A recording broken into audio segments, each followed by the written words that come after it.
so hot here, I'm gonna have to put the window down. It's just like boiling. Hey everyone, it's Jade from Boho Bookworm. So I really want to make a comeback and get back into booktube properly. I was watching my old Camp Nanowrimo videos this morning just to get inspired and stuff, and the last one I did was, I think it was in July 2018, and that's when I was still in Australia, and it actually kind of broke my heart this morning to watch the old ones. You know, in July 2018, I was wandering around the shops with my ex-boyfriend, vlogging in the shops, having so much fun, chatting about my book, and I used to be pretty not ashamed of vlogging and doing videos, and I've just kind of become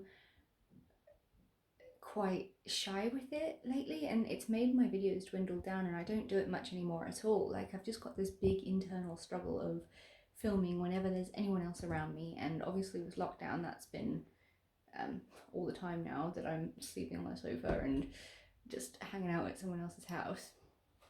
But then, like, I was thinking, the only person stopping me from doing the things that I actually enjoy is myself. So I just need to start again, regardless of what anyone thinks. I need to get over my shyness at doing the things that I love, because I love it, so why would I be weird about it? And right now is the absolute most perfect time for me to be getting back into vlogging and doing my own thing, because it is the first time I'm completely alone, and I've needed it for so long. There's so many exciting things happening in my life lately, like tomorrow I've got a really exciting job interview that I'm holding my fingers crossed for. This could be the start of me making it work for myself here in England. I've got a few flat options lined up, just a room and a shed place, even a caravan is one of the options. So, I mean, at least I'm making an effort and giving things a go and stuff.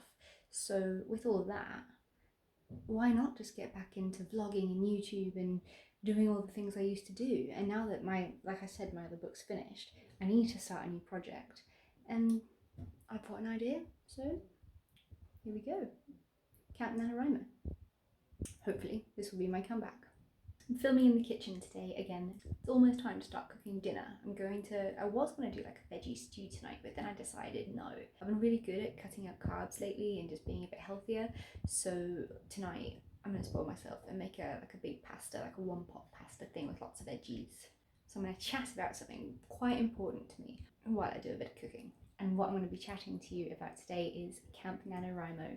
It starts on the 1st of July, lasts the entire month, and you've just got to write your heart out for the month and see how much you can get done. I thought this was the absolute perfect time for me to take part in another writing thing, because my second novel just got published a week or so ago, and it is amazing. The Pirouette Predator by Jade Lee Wright. It's so good to finally hold it in my hands. So I've got a bunch of inspiration to write my third book now, and I've got a little story idea brewing.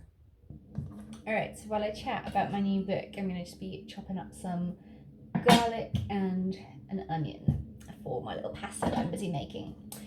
So this idea only just came to me the other day. It's brand new. I don't know much about it yet. I need to go out to the shops and get a...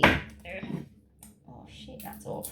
That's not nice. Damn it. I need to get new garlic cloves, it isn't it? That's a fail.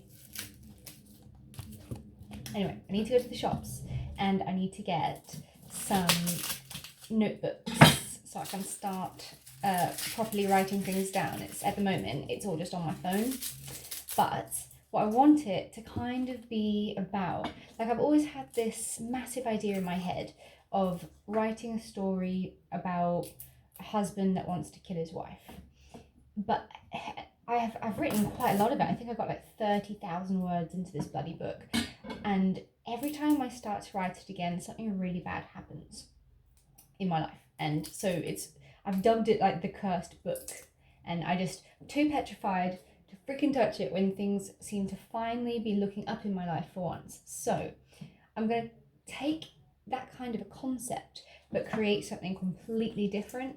So it's going to be all based around a bachelorette party, and you don't know who to trust at all out of all these bachelorettes. I mean, you don't know who to trust at all out of these bridesmaids and maid of honors, even the bride herself. You're not really sure. The story's going to have like a really eerie, creepy, atmospheric tone to it, and I'm really excited to start it. I've started to like piece little bits together, so as soon as I get my notebook, I'm going to start, planning my characters out, and start planning my chapter summaries. With my previous book that I just published, The Pirouette Predator, I didn't do any planning with it whatsoever. I had no idea where the story was going to go or how it was going to end. It was all a big surprise to me as it all went along. So this time I'm going to try something different, because it is quite stressful when you just have no idea what's going to happen or if it's actually even going to work. So I'm going to make this story very professionally and just see how it goes. So what I'm thinking at the moment is about 4 bridesmaids, and maybe one of them a maid of honor, and then the bride. And the book's going to be told from all the multiple points of views, and you'll get insight into all of their little creepy heads and their backstories and stuff. So I'm quite excited about that. And then I think there's also going to be a chapter from the hubby's point of view at his own bachelor party, because they're going to be held on the same night, just at different places. So that's what I've got so far. I don't want to give too much away with it, but yeah, I am really excited to just dig my claws into a new story and get another book out there for you guys. The other thing that I've been really wanting to write, funnily enough, is something a bit more paranormal. I want to get into, I've never been able to write short stories in my life, and I want to write a scary ass collection of short ghost stories. That's kind of been a bit of a goal of mine for a while now. So I'll start that at some point, but I need some good ghost story recommendations, I think, in order to do that. So if you've got any, please let me know. Like, love Paul Tremblay. I really like The Exorcist. But I like things to be more plausible. I don't like unbelievable stories. So, like, the likes of Stephen King and Joe Hill, I just don't connect with their stories at all. So keep that in mind if you're going to recommend me anything. I also think that would be a really cool challenge for me, because short stories is something I struggle with. My personal style of writing is extremely descriptive, which is very much like Stephen King in a way, because he can spend like bloody 15 pages describing a windowsill to you. But regardless of that, this isn't a Stephen King hate video. Done one of those already. Not very popular for that one. Yeah, but that's kind of my style. And I feel like, when I read horror books, I can never get scared by them, and I really want to. So there's this quote I saw a while ago that said something like, write the book that you've always wanted to read. So that puts a bit of pressure on, because I've searched high and low for a book that scares the pants off me, and I just haven't found it. So I want to challenge myself to that. So they're my 2 little ideas I've got going on. I've just got like this renewed vigor with life lately, like after publishing my book and being alone and having some time to just learn who I am without someone else in my life. Like, obviously I'm still quite reliant on people at the moment until I hopefully snag this job and can really just start building up a little bit for myself. But I'm just really excited that I'm taking steps and I'm not falling back into old habits. I fucking hate chopping onions. Need my goggles. Fuck's sake. Oh, better. Right, just put the onions into the pan, so they're just going to saute themselves a little bit. I've now got a zucchini or a courgette, whatever you call it in your country, that I am gonna just slice up. I love courgette so much.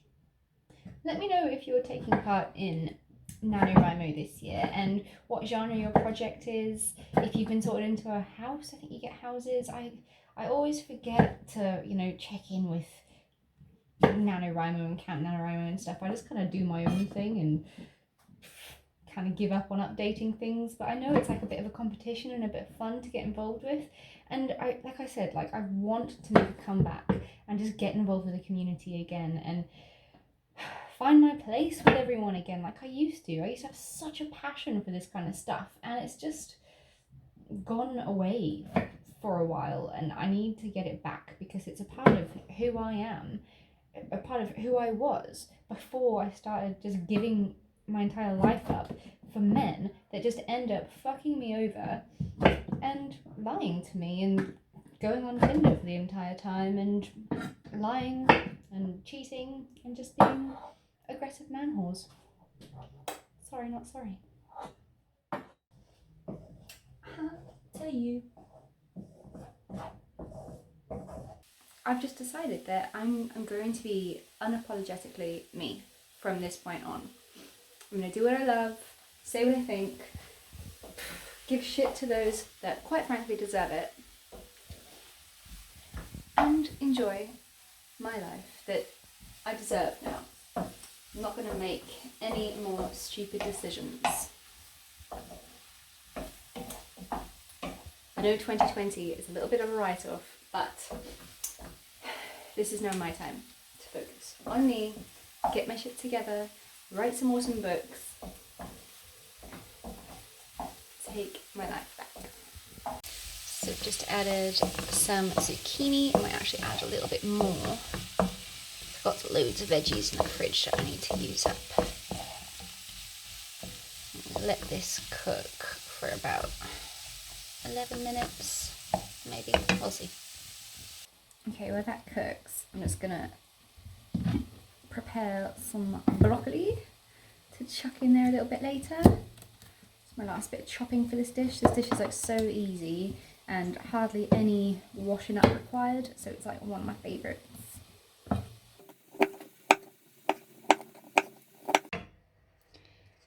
So now I added some vegetable stock, a can of diced tomatoes, salt and pepper, garlic Italian powder, and some chili flakes. Let that cook a bit, and I'm going to add in my broccoli and the pasta.